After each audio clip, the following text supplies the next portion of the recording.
안녕하세요. 1타 ERP 정보관리사 2급 회계 및 인사수업 김지수 선생님입니다. 오늘의 내용은 인적자원 확보, 교재 126쪽에서 142쪽의 내용입니다. 교재 126쪽을 먼저 펴주시기 바랍니다. 인사관리는 총 4가지 분야로 이루어져 있습니다. 그중 가장 첫 번째는 인적자원을 어떻게 확보하는지에 대한 내용입니다. 인적자원 확보는 한 문제당 5점, 총 5문항이 출제되어 전체 문제의 25%를 차지합니다. 인적자원 확보의 내용은 제1장 인사관리의 정의와 내용부터 2장 확보관리, 3장 직무관리 순으로 진행됩니다. 제1장 인사관리의 정의와 내용을 먼저 보도록 하겠습니다.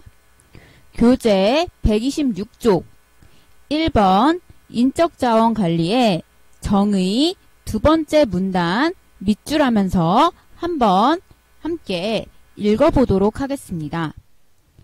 인적자원 관리는 사회, 조직 및 개인의 목표를 달성하기 위하여 인적자원의 확보, 개발, 보상, 유지, 이직 및 통합을 여러 환경적 조건과 관련하여 계획, 조직, 지휘, 조정, 통제하는 관리체계입니다.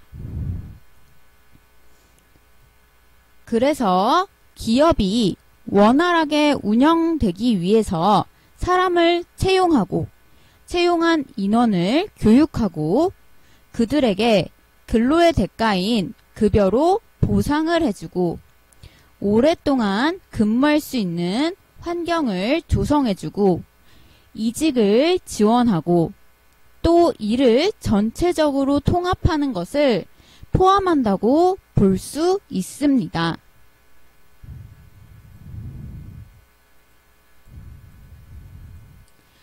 그래서 제2절 인적자원 관리의 목표를 127쪽에 설명되어 있는 것을 토대로 간략하게 필기하도록 하겠습니다. 1번 궁극적으로 우리 인적자원 관리의 목표는 노동력의 효율적인 이용과 비용 절감이라는 것입니다. 그리고 2차적으로 조직을 유지하고 발전시키는 데 목표를 두고 있습니다. 부차적인 목표로 두 가지가 제시가 되는데 첫 번째는 종업원의 만족입니다. 이 또한 인적자원 관리의 목표가 될 수 있습니다. 네 번째는 근로생활의 질 충족 추구입니다. 이렇게 네 가지가 인적자원 관리의 목표가 될 것입니다.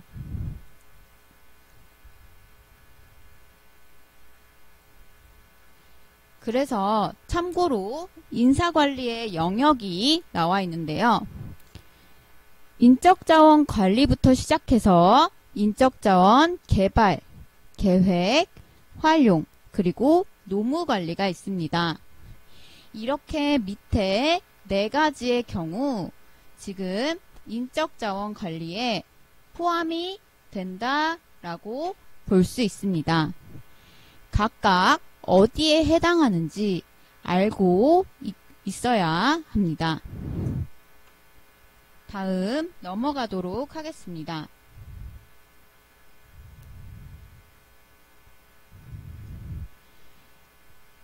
지금 교재에는 나와 있지 않지만 간혹 출제되는 영역입니다.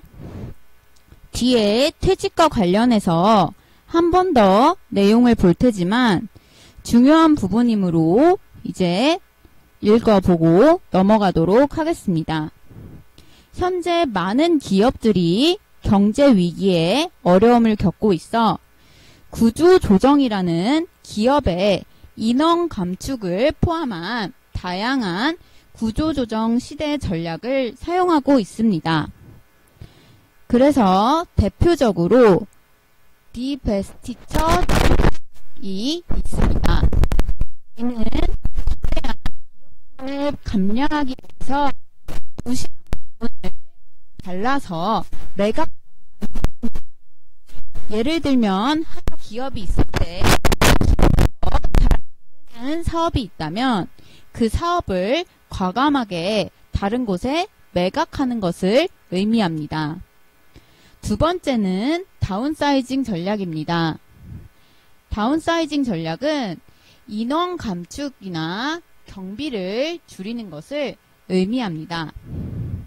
세 번째는 리스트럭처링입니다. 이는 이제 조직의 구조를 경쟁력 있게 개편한다라는 것이 핵심입니다. 나머지 두 가지는 전사적 품질 관리와 벤치마킹이 있는데, 특히 벤치마킹은 경쟁 기업뿐 아니라 특정한 프로세스에 대한 강점을 지니고 있는 조직을 대상으로 해서 그것을 적극적으로 학습해서 이제 따라하는 것을 벤치마킹이라고 하고 있습니다. 이게 이제 종종 정의를 제시하고 해당하는 전략이 무엇인지 찾는 문제가 나오므로 잘 읽어보시기 바랍니다. 그래서 제3절 인적자원 관리의 주요 기능이 총 5가지가 나와 있습니다. 기본 기능부터 확보 기능, 개발 기능, 보상 기능, 유지 기능 이렇게 5가지가 있는데 127쪽 하단에 나와 있기 때문에 우리는 알고 넘어가야 할 것입니다. 해당 기능의 주요 과제가 어떤 것이 해당하는지 우리는 알고 있어야 합니다. 예를 들면 확보 기능 같은 경우 이제 채용 관리, 모집, 선발 이런 것들을 포함한다라는 것을 알아야 하고, 개발 기능의 경우 인사평가, 인사고과와 교육훈련 이런 것들을 포함한다라는 것을 알고 있어야 합니다. 또한 보상 기능은 임금 관리와 복리후생 관리를 포함한다라는 것을 알고 있어야 합니다. 마지막으로 유지 기능에 안전보건관리, 이직관리, 마지막 노사관계관리가 들어가 있다는 것을 알고 있어야 합니다.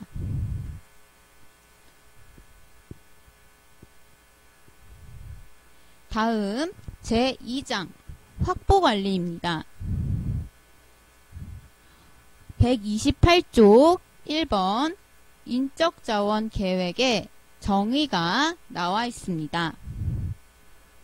인적자원 계획이란 인력의 수요를 예측하여 사내와 사회의 인력 공급을 계획하고 인력 수요와 공급을 조정하는 계획 활동을 의미합니다.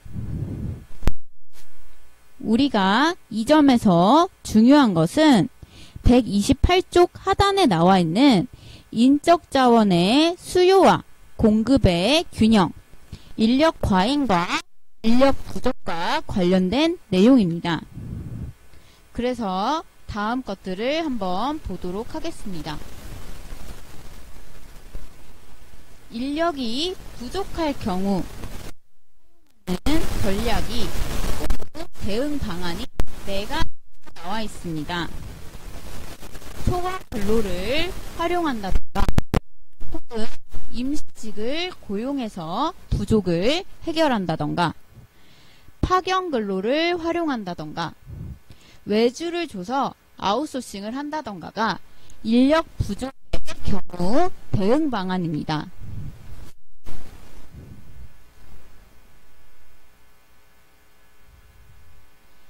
반면에 인력 과잉의 경우 너무 많은 인력이 지금 회사에 존재하므로 직무를 분할한다던가 조기 퇴직 제도 혹은 명예퇴직이라고도 합니다.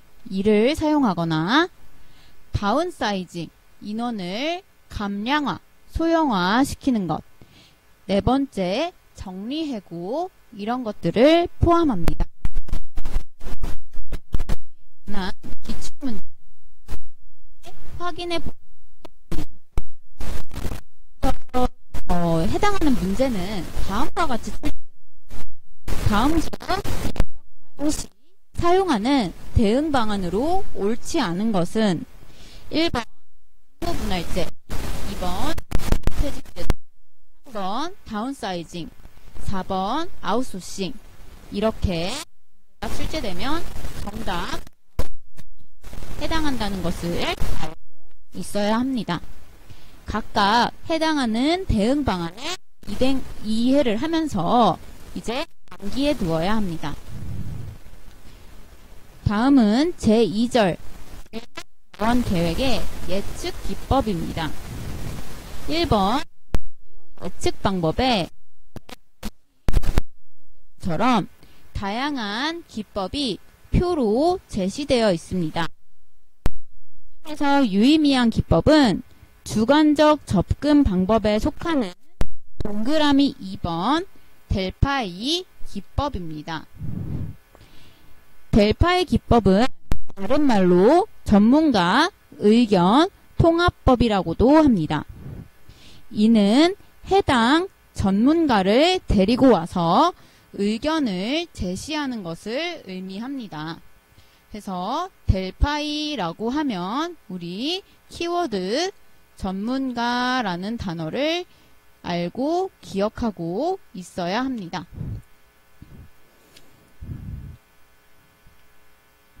그래서 수요 예측 방법에서는 델파이 기법이 가장 많이 출제되오니 꼭 기억하시기 바랍니다. 다음으로는 공급 예측 방법입니다. 공급 예측 방법에 동그라미 2번 마코브 분석이 나와 있습니다.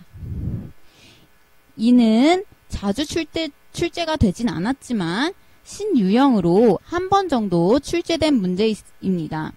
문제 유형은 이제 마코브 분석이 공급 예측 방법이라는 것을 알고 있어야 합니다. 그래서 다음 중 수요 예측 방법이 아닌 것은 라고 했을 때 우리가 나머지는 다 수요 예측 방법이지만 마코브 분석이 공급 예측 방법이었다는 것을 알고 있어야 합니다. 다음으로 넘어가겠습니다.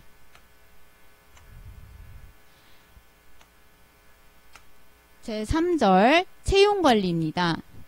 채용관리는 기업이 필요로 하는 양질의 인적 자원을 적정 인원만큼 산정하고 노동력을 발휘할 수 있도록 필요한 시기에 모집 및 선발을 하여 기업 내부로 배치하는 체계적 활동을 의미합니다. 쉽게 말해서 우리는 사람을 뽑을 계획을 세운 이후에 그 사람들을 어떻게 채용할지와 관련된 내용입니다. 채용관리 다음으로 넘어가겠습니다.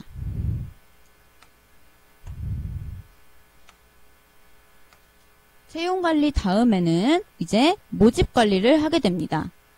모집은 구인활동이라고도 하며 소요 인력을 조직 외부로부터 기업의 직무 수행에 필요한 능력을 갖춘 인재들을 조달하여 기업 내 직무에 지원하도록 하는 활동입니다. 그래서 모집 관리 방법이 우리 중요하게 되는데요. 그 두 가지 방법은 교재 131페이지부터 132페이지에 제시되어 있습니다. 모집에는 내부 모집과 외부 모집이 있으며 내부 모집은 조직 내에서 모집하는 것을 말하고 외부 모집은 조직 밖에서 모집하는 것을 의미합니다. 그래서 각각 장단점 그리고 방식을 한번 보도록 하겠습니다.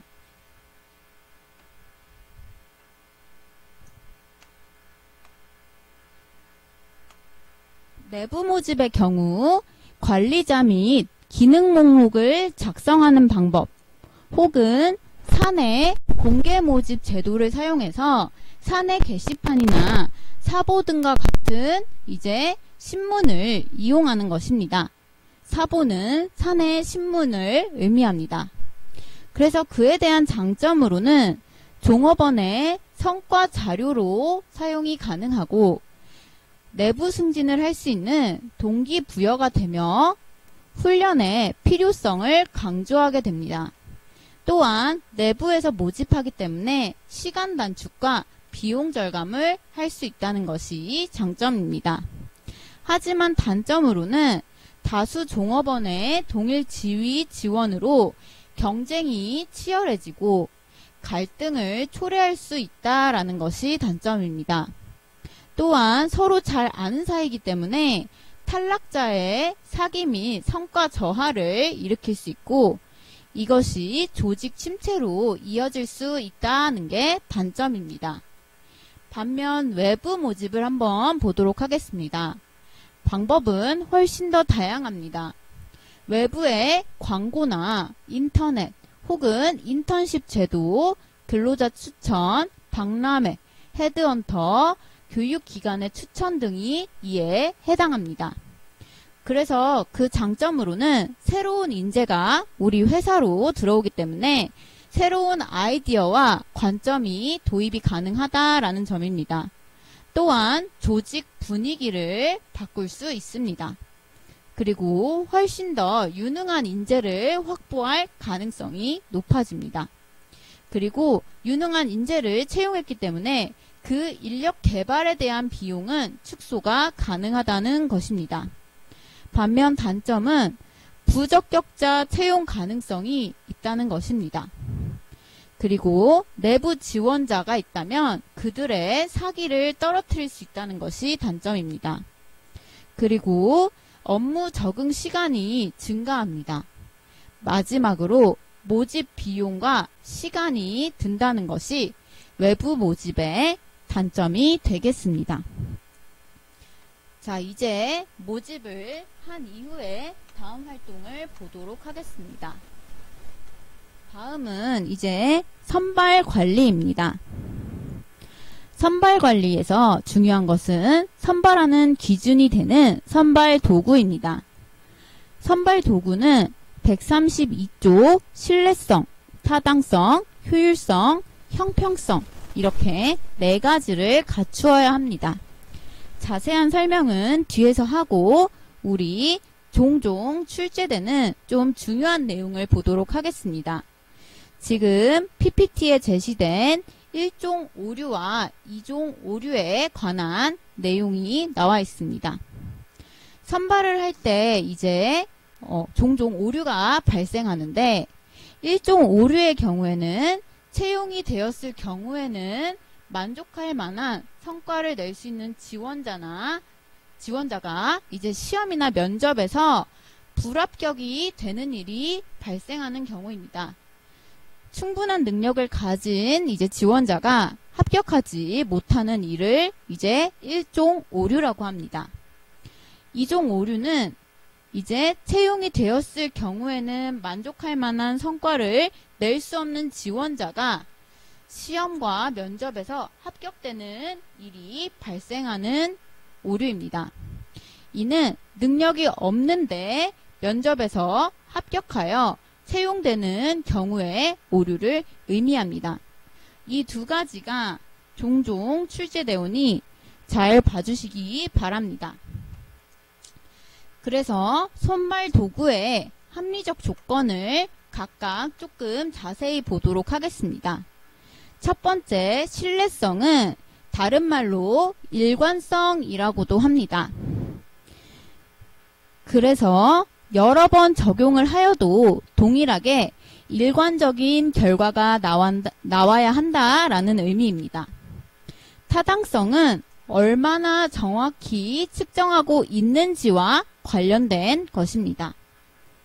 그 다음 효율성은 비용 대비 수익으로 효율적으로 선발하는 것을 의미합니다. 마지막 형평성은 모든 지원자에게 같은 기회를 부여해야 한다라는 의미입니다.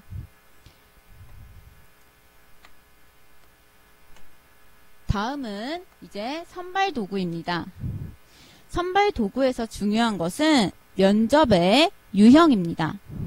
면접은 구조화, 비구조화, 준구조화로 일단 나눌 수 있습니다.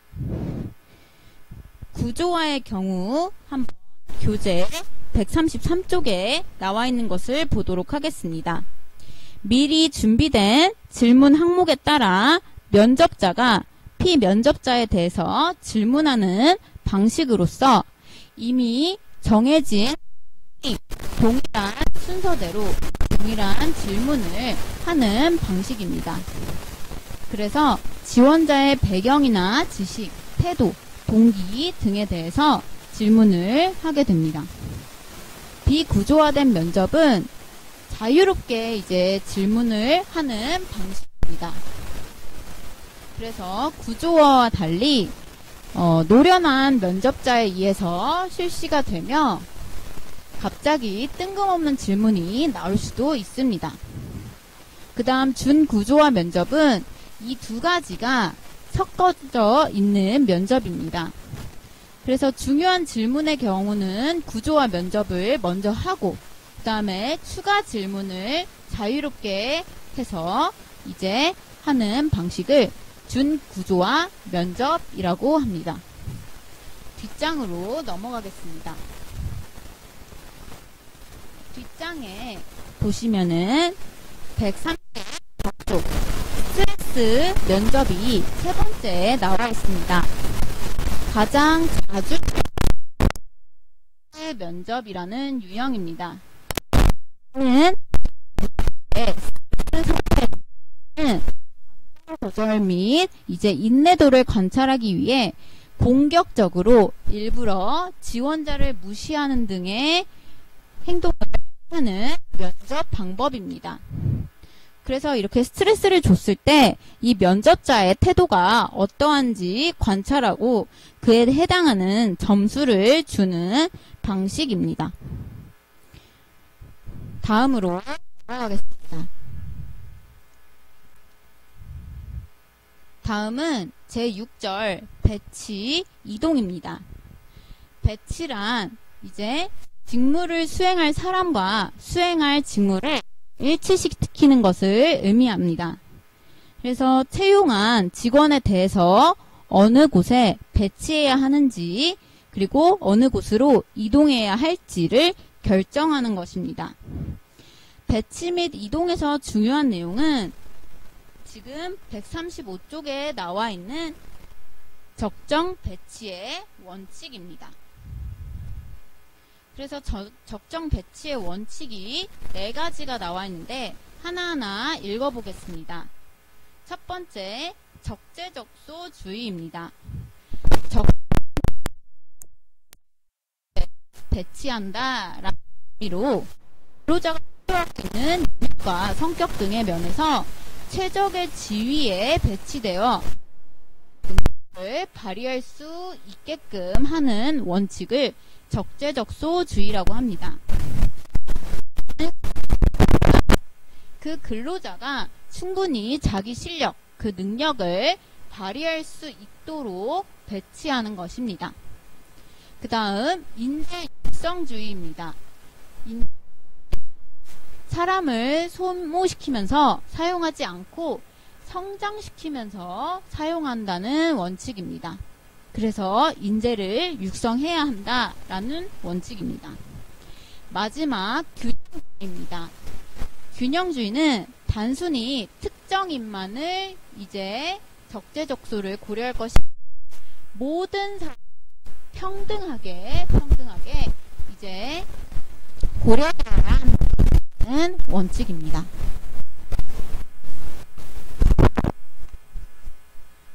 그래서 세 번째 직무관리로 넘어가도록 하겠습니다. 직무관리의 의의입니다. 조직 구성원의 직무를 분석하여 직무 내용을 파악하고 이를 기초로 직무를 수행하기 위해 필요한 인력 요건을 확정하여 직무 간 관계 구조를 설정하는 활동을 이제 직무관리라고 합니다. 그래서 직무관리의 절차는 첫 번째 직무 분석, 그 다음에 직무 기술서를 작성, 다음 직무 명세서를 작성, 마지막으로 직무의 상대적 가치를 판단하는 직무 평가로 이루어져 있습니다. 그래서 직무관리 용어가 이제 가끔 출제가 되는데 이 중에서 가장 많이 출제되는 것은 과업부터 직종 요 5가지입니다. 지금 하단으로 내려갈수록 더 큰 범위라고 볼 수 있습니다.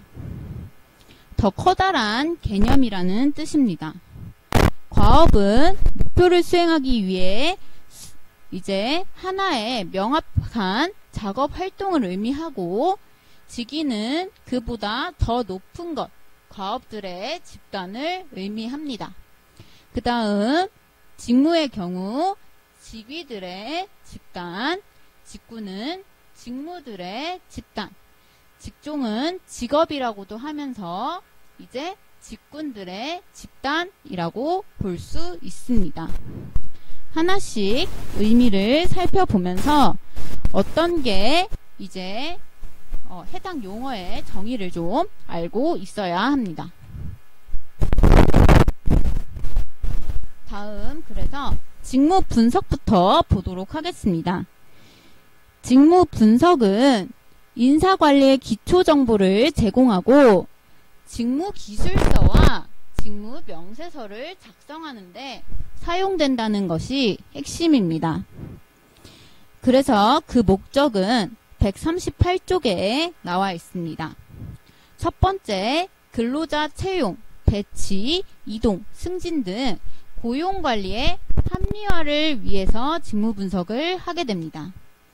그 다음 근로자의 교육, 훈련 및 능력 개발의 증진을 위해서 직무 분석을 할 수 있습니다. 3번 직무평가의 기초자료로 활용된다라는 것입니다. 4번 업무 분담의 적정화를 하기 위해서 직무 분석을 하게 됩니다. 5번 직무 중심의 조직 설계 및 업무 개선을 위해서 사용되는 것이 직무 분석입니다. 마지막 6번 산업 안전관리의 기초가 되는 것이 직무 분석이겠습니다. 그래서 직무 분석의 방법과 절차가 중요합니다. 첫 번째는 관찰법입니다. 관찰법은 있는 그대로 이제 직접 관찰하는 것을 의미합니다. 그래서 장점으로는 정확히 우리가 직접 관찰을 했기 때문에 직무를 파악할 수 있다라는 것이 장점이고, 단점으로는 직무 분석자, 그 관찰자의 주관이 개입되거나 너무 오랜 시간이 걸린다라는 것이 단점입니다. 면접법은 직무 분석자가 이제 근로자나 감독자와 면접을 통해서 직무를 파악하는 방법으로, 장점은 역시 정확한 정보를 획득할 수 있지만 단점은 역시 시간과 비용이 많이 든다라는 것이 단점입니다. 질문지법입니다. 이는 표준화된 질문지를 작성해서 이제 근로자에게 배부한 후 스스로 기입하게 하는 방법입니다. 그래서 상대적으로 정보를 신속하고 빠르게 수집할 수 있습니다. 그러나 단점은 이제 질문지를 받은 근로자가 그 질문을 해석하는 과정에서 오해나 오류가 발생할 수 있다는 가능성이 있는 게 단점입니다. 워크 샘플링법이 네 번째에 나와 있습니다. 이는 전체 작업 과정 동안 무작위로 관찰을 해서 직무 행동에 대한 정보를 얻는 방법입니다. 그래서 장점으로는 여러 직무 활동을 동시에 기록함으로써 전체적으로 직무를 파악할 수 있습니다.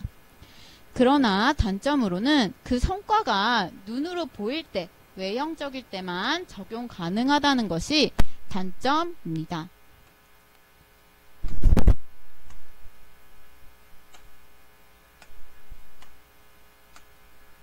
그리고 종합적 방법이 있습니다. 위에 네 가지 방법들을 총동원해서 종합해서 장점은 살리고 단점을 제거하는 방법을 종합적 방법이라고 합니다. 업무일지 분석법입니다. 이는 직무수행 담당자에게 일정 기간 동안 작업 일지를 작성하게 해서 우리 일기 쓰듯이 일기를 작성하게 해서 직무 분석에 이용하는 것입니다. 그리고 경험법은 직접 그 직무 분석자가 그 일을 수행해보고 그 경험에 의해서 이제 직무를 파악하는 것입니다. 기타, 작업기록법, 중요사건법, 임상적 방법 이런 것들이 있으니 참고로 알아두시기 바랍니다. 자, 이제 직무 분석 이후의 것들을 보도록 하겠습니다. 직무 분석을 한 이후에 두 가지 서류를 작성하여야 합니다. 첫 번째는 직무기술서입니다. 직무기술서는 138페이지에 4번 첫 번째 괄호 나와 있습니다. 직무 분석을 통해서 직무 수행과 관련된 과업 및 직무 행동을 일정한 양식의 기술한 보고서로서 직무 그 자체를 기록한 것을 의미합니다. 직무 그 자체를 기록했다가 여기에 직무 그 자체 이렇게 필기해 주시기 바랍니다. 양세서는 이제 인적 요건을 포함한다라는 것이 핵심입니다. 그래서 인적 특성을 중심으로 이제 기술한 것을 의미합니다. 이 둘의 차이점을 잘 알고 비교해서 내용을 기억해 두셔야 합니다. 직무기술서는 그 직무 그 자체를 기록해 놓은 것이고 직무 명세서는 요건, 일에 비중을 두어 작성하는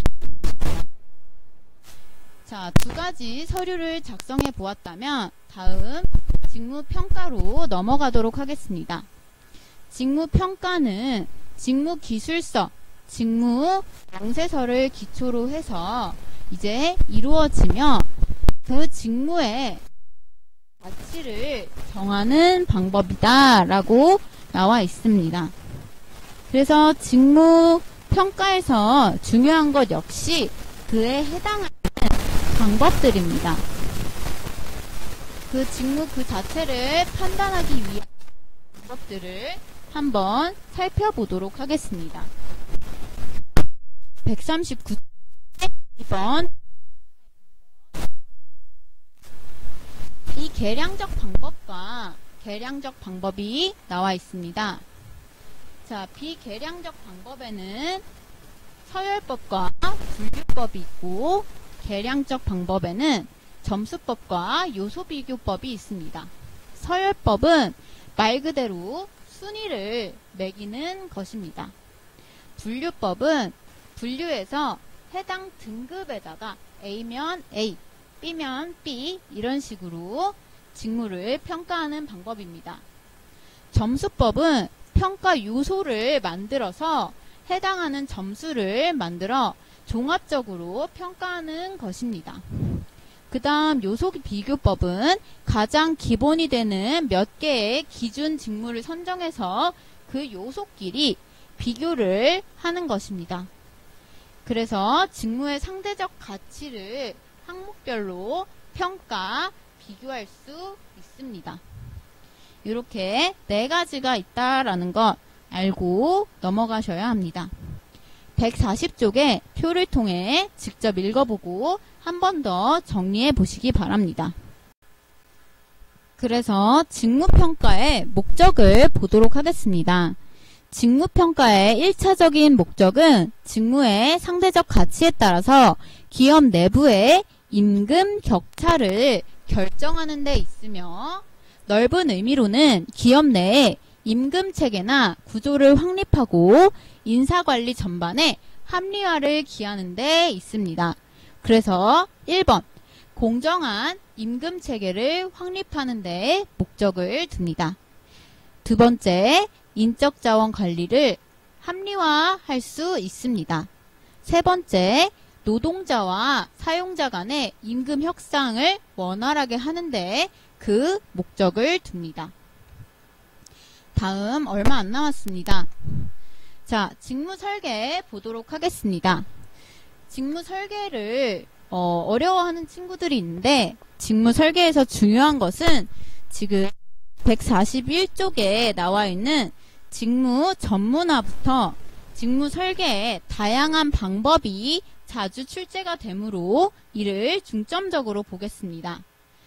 직무 순환부터 먼저 보자면 서로 다른 직무를 담당해서 이제 바꾸어주는 직무 교대 방식으로서 서로 직무를 교환하는 것입니다. 그러다 보니까 단조로움 및 권태감을 없애고 능력과 자질을 높일 수 있습니다. 두 번째는 직무 확대입니다.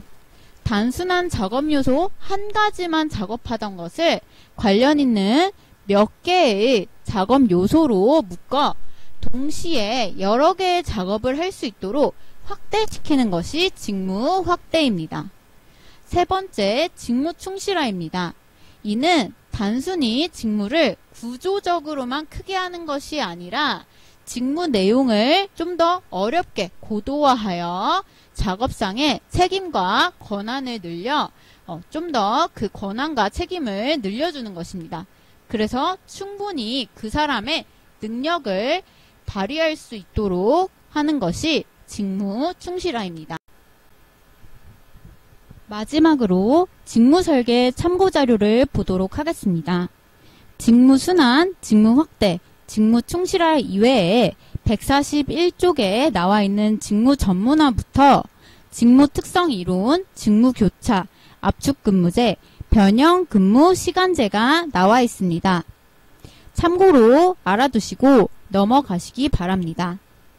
141쪽 직무 전문화에 대해서 한 줄로 요약해 놓았습니다. 전체적인 과업을 보다 작은 단위로 분할하고 나누어 담당하도록 하여 해당 세분화된 그 분야의 전문가가 되도록 하는 것이 직무 전문화입니다. 여기까지 인적자원 확보와 관련된 이론 내용이었습니다. 이를 바탕으로 143부터 146쪽의 문제를 풀어보도록 합니다.